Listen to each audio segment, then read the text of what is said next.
مفتي صاحب لکه ستاسو خو چې دلته حادثه راغله او تاسو خو نه پیله نه فاونډیشن څه نغدې داسې څه جمع نه وه نور فاونډیشن والا سره خو بیا هم څه جمع وه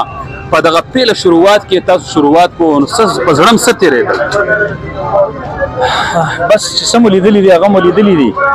او نور څه نه خو د خپل بچي چې به مو د ملبو نه راوباسل او د خپلې زنانه چې اکثر به د هغې کپړې سیلاب ختمې کړې وې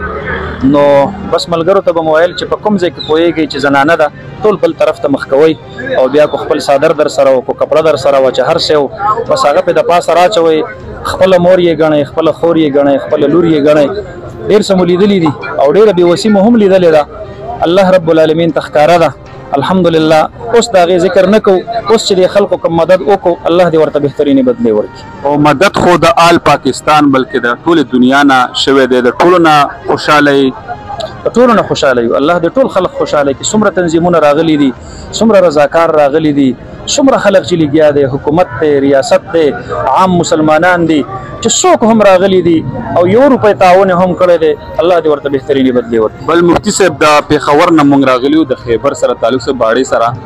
نو هلته اوس هم ځینې داسې حالات راشي چې یو کس دې ووایي چې یاره بونیر لپاره چانده غونډو لکه عام لکه ځان ته غونډوي زه د بونیر یم دې حوالې سره څه میسج ورکوئ ظلم کوي چې دا د مستحقینو په نوم باندې ځان له پیسې خوړل دا خو د الله یو بل عذاب له دعوت ورکول دي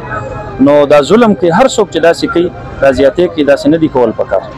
او ستاسو د رابطې نمبر داسې دلته څوک تاسو سره رابطه کول غواړي یا فنډ جمع کوي مال د هغې طریقه زموږ سره خپل یو ملګری دی د هغې ایزي پیسه اکاونټ هم شته دی او د هغې سره سره چې کوم دی نو د هغې بینک اکاونټ هم شته دی په هغې باندې جمع کولی شي زما خپل نشته دی زما خپل اکاونټ به الله سره اخري کې څه پیغام زموږ مینوالو ته او بلکې د ټولو مسلمانانو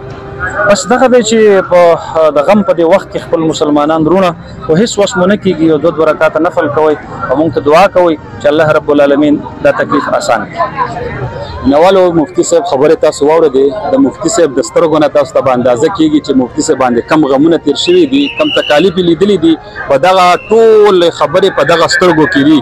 مینوالو مخکې ځو نور چې کم احوال دي د بونیر د خلکو د سیلاب زدګانو خلکو هغه به تاسو سره شریکوو